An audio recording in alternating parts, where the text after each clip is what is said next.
Welcome to Gate City Insider. I'm Rosemary Plybon. You know, January and February are typically Greensboro's coldest months, and this time is particularly difficult on those experiencing homelessness. Brooxanne McKinney is the Director of Vulnerable Populations for Cone Health. Thank you so much for being here. Thanks. What does homelessness look like in Greensboro from your perspective?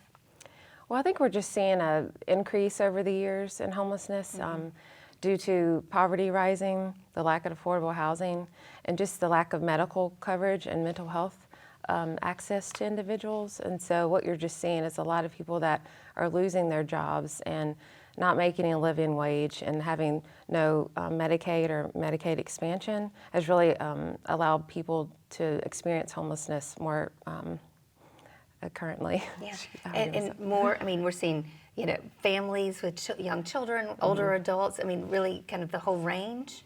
Yes, I mean, I think what we're seeing, especially on the Cone side, because the emergency rooms are a lot of time where people go, especially in crisis, but also even when they're cold or if they have no other place to go, instead of going under the bridges, a lot of times they'll come to the emergency room.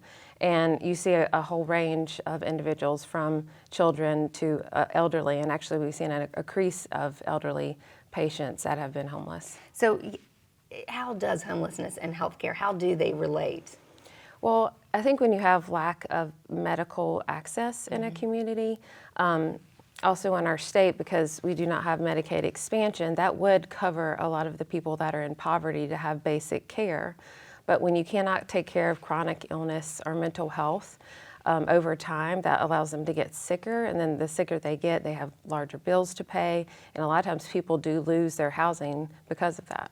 And then it just becomes, then healthcare becomes another problem. It just compounds the healthcare problem for them once you lose housing, I would guess. Yes, because if you do not have housing, there's no way you can be healthy. And so that's why a lot of us as healthcare for the homeless advocates say that housing is healthcare, because how can you take care of diabetes and all these things and have all these medications if you live under a bridge?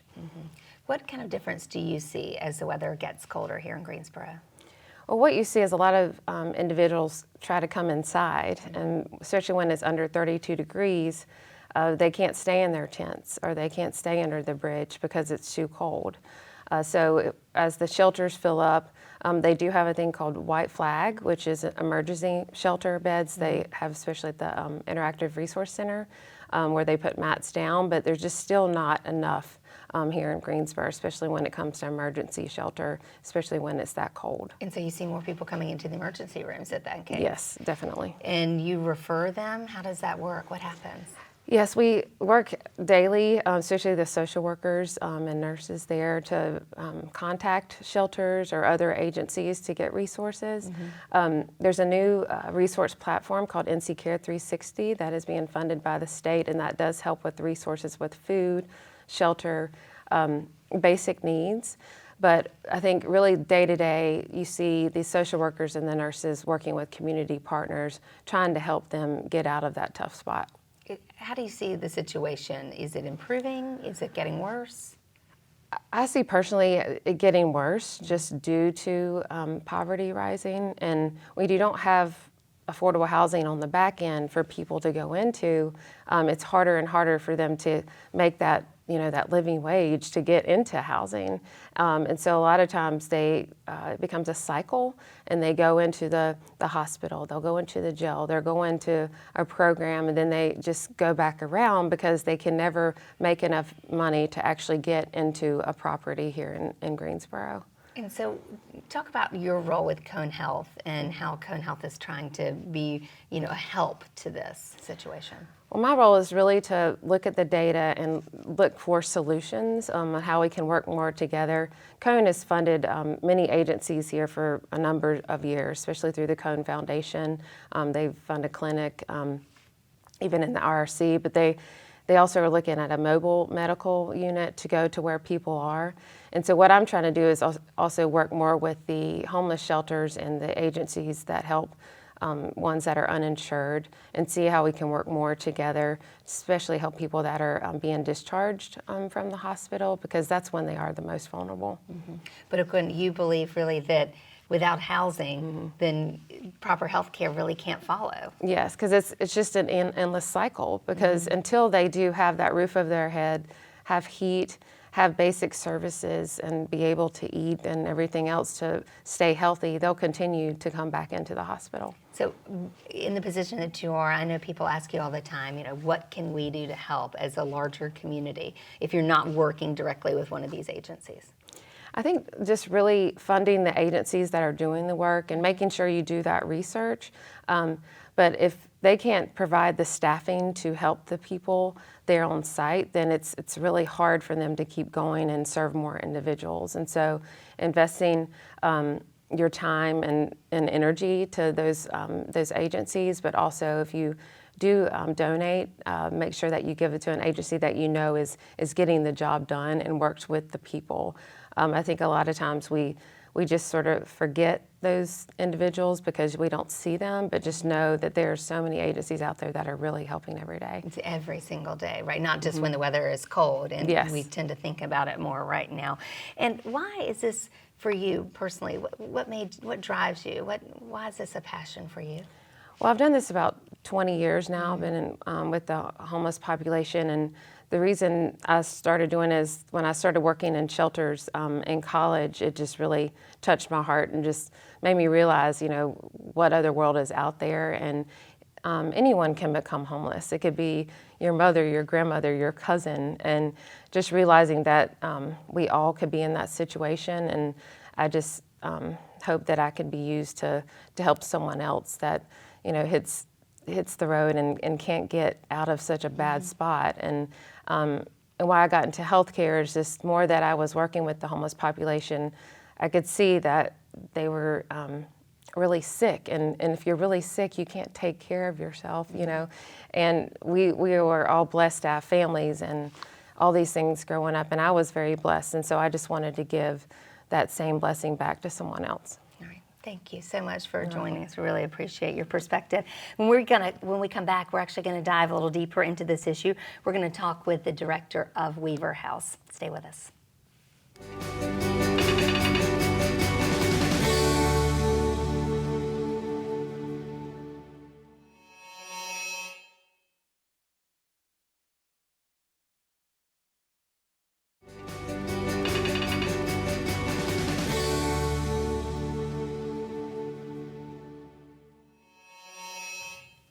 Welcome back to Gate City Insider. Well, homelessness is difficult to think about, even more difficult to talk about sometimes, but of course it is a reality for many of our Greensboro neighbors.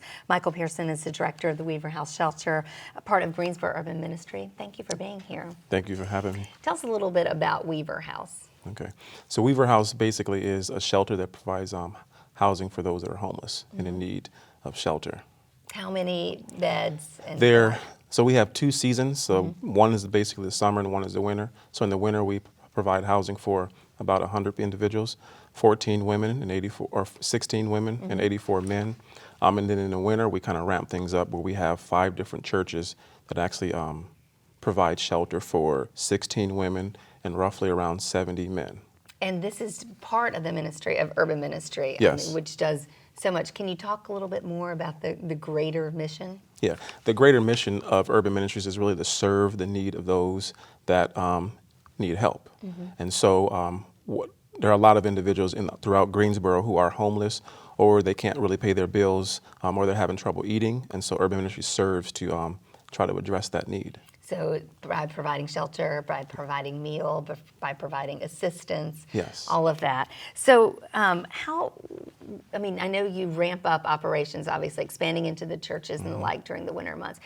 When do you see that really kind of start, that people start to need that? And kind of, can you describe how things really shift in the winter, in the colder months? Yes, I would honestly say that the need is constantly always growing because with economic changes, with people not actually having the housing they need, with bills constantly going up, sometimes people run into a lot of hardships. And so those hardships continue to grow.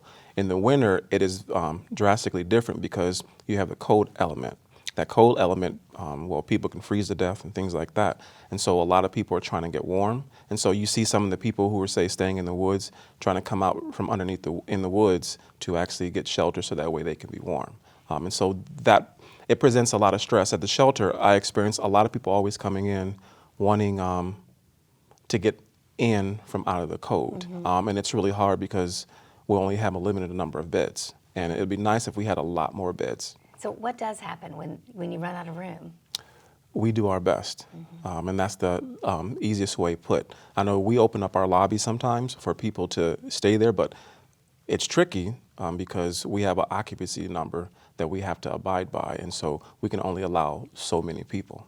And you're seeing people at the most stressful time in their Yeah. lives. I mean, they're trying to take care of their basic needs, Yes. and they're cold and they're hungry and they need a place to stay. Maybe they need a place to stay for their families too. And Yes. that stress compounds with, I would imagine, the staff too, because you want to do right by them. Yes, and I think human frustration when people have a need and we're trying to meet it, but we can't meet it, people don't know where to go and there is no actual answer, it creates a lot of frustration and sometimes people get mad. And so there's a lot of compassion fatigue that happens where I always have to talk with my staff about just doing what you can for that one first person. And then we just continue to pray and for those who it's much harder to do something with. Right. So how do you keep going? I mean, you say you see the situation getting worse, Yeah. and in the winter months, it's compounded by obviously the cold. Yeah. How do you keep going? Where do you see hope? Well, for me, and this is what I try to push to everyone, hope is in the one person that you can help. And really seeing that one person as where your services are. The 100 and 1,000, we continue to try to basically branch out with other agencies and other community groups so that way we can cast a net over the city and over people so that way we can help. Because one of the things I know we really need to do is, just like with Cone Health, or we have CSWEI folks, or we have IRC, we have the YWCA and other churches. If we all link together, then we can do a better job of actually serving those who cannot be served in that moment. What do people not understand about those who are experiencing homelessness? Homelessness is very complex. There are many different moving parts. It has a lot to do with housing, or a lack of housing. It has to do a lot with a lack of resources when it comes to money. But then also it has a lot to do with mental health, trauma, lack of supports, and all those things kind of play into what makes someone homeless. So how can we help? We can help by continuing to stay involved, by continue to show an interest in the people who are extremely vulnerable, by not giving up on those who ask for our help, by continuing to direct people to providers and services and providing donations or support to those who are helping those that are in need. And so this time of year, people are always looking for ways to donate, ways to get involved. And the Urban Ministry offers a lot of ways to do something with your time, your treasure, and your talent. Yes, I like the way you put that: time, treasure, and talent, because we do need to give our time. Like we just recently, yesterday, did a Christmas party for a lot of people, and I love the fact that our Stephen ministers gave their time to actually invest in the residents, and they showed their talent by singing and providing bus passes for folks, which that was really amazing. Right. And then the treasure was really people showing their heart and giving people a new moment to live, opposed to having those depressing moments that they may have every day. What can people do? We know you can give money to your Urban Ministry. You do honor cards, I know. We do honor cards. That's always a big thing this time of year. Volunteer? Yes, volunteering is one thing that I would always encourage. If you can volunteer to help in the Weaver House, if you can volunteer to help in EAP, which is our emergency assistance, or even in the kitchen, those things are highly valued. Other ways of volunteering, obviously, this is a big time to donating coats, and so that's something that's really huge, especially larger coats opposed to smaller coats, because Weaver House serves young adults, basically, and so we need adult coats. And then also thermals. Thermals are very, very common because Like it's long underwear? long underwear, because it actually helps keep people warm. Yeah. So those are some things that I encourage. And when you talk about volunteer opportunities, you really offer them for all ages. all ages. If they're under the age of 18, obviously have to come accompanied by a parent. And I think it's good to have kids donate their time, because homelessness is not going to end in our lifetime. It's going to be a part of theirs. And so we need to be sensitive to that fact. Can you tell us what drives you every day? I know you said that helping that one person. Yes. But What drives me, I have a passion and a heart to be there for others. And so I want to continue to devote my life to making sure that I can help make someone else's life a little bit better. Mental health and substance use and trauma are kind of a strong focus of mine. And so a lot of people who are homeless, they are in that situation. And so I want to help people rebuild their lives in the smallest way possible. And that one first step is by showing them that you're there. I have a common theme that I say: I've never walked a day in your shoes, but if you give me a chance, I'll walk beside you. And so that's the one thing that I really want to do, is walk beside people, understand their story, and help them try to change that story if they want to and if they can. see them, hear them, know Yes. them. Yes. Yeah. Thank you, Michael, so You're much. so welcome. You can visit greensborourbanministry.org to find out more about the services they offer and how you can get involved. Of course, immediate shelter is one issue for those experiencing homelessness. Finding a way out of homelessness, that's a whole nother. And when we come back, we're going to learn about the role of the Interactive Resource Center in serving Greensboro's homelessness. Stay with us.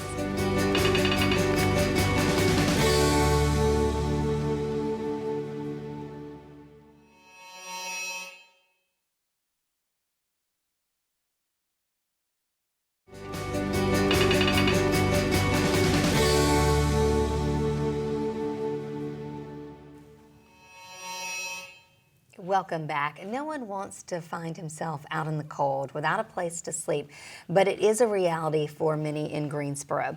There are also many agencies working day and night to help, and the Interactive Resource Center is one. It just celebrated its 10th anniversary last year. Christina Singleton is the Associate Director, so thank you so much for joining us today. Thank you for having me. Tell us about homelessness from your perspective in Greensboro. We've seen, from a broader spectrum, we've seen an increase in people experiencing poverty, and the things that go along with that are just the same as cities nationwide, is an increase in the opioid crisis and a problem with sustainable housing. Being able to afford somewhere to live is one of our first steps, and it can be really hard when minimum wage has not increased, but the cost of living has. And so right now, those are our biggest issues, in addition to we have an increasing elderly population experiencing homelessness, which brings its own challenges. And so what is the IRC? What is your role? The Interactive Resource Center is what IRC stands for, is a day center for people experiencing homelessness or close to experiencing homelessness. So we have different levels of care. They range anywhere from needing to get an ID, needing to take a shower, do laundry, get a haircut, on up to, we have a full medical facility in-house within our building through a partnership. We also have case management, and then it goes on up to self-sufficiency. So we can help with resume building, we can help to find a job, and do referrals out for housing-based projects. I keep hearing all this. It's so much about partnerships. I mean, and that's what it has to be. Absolutely. The IRC was built on a foundation of partnerships. It came from a group in the community seeing a need of people that weren't getting that access to resources that they needed. And from that, those people were able to create partnerships, and it's grown ever since. We believe in the whole person approach at the IRC. We want everything to be under one roof. We want easier access and shared data, just to make the whole process a little bit easier on our folks that are trying to get out of the situation that they're in. Can you take us through the process when someone first comes the first time to the IRC? Sure. So we're really big on community. So the first thing that will happen when you come to the IRC is you will come into our main area day room, and we have a morning meeting. You can come in and check at the desk. We are the lowest barrier agency. You don't need any kind of ID. You don't need to spill any kind of your history or trauma. You don't at that point. Your most immediate needs will be addressed. So if you need to sign up for a shower, if you have laundry that you would like to wash, it's completely free. You sign up, and that's all the questions asked. And then once you get to that point, I think we all can relate to if you have been outside for an extended period of time, even, some of us could only relate it to camping or something like that.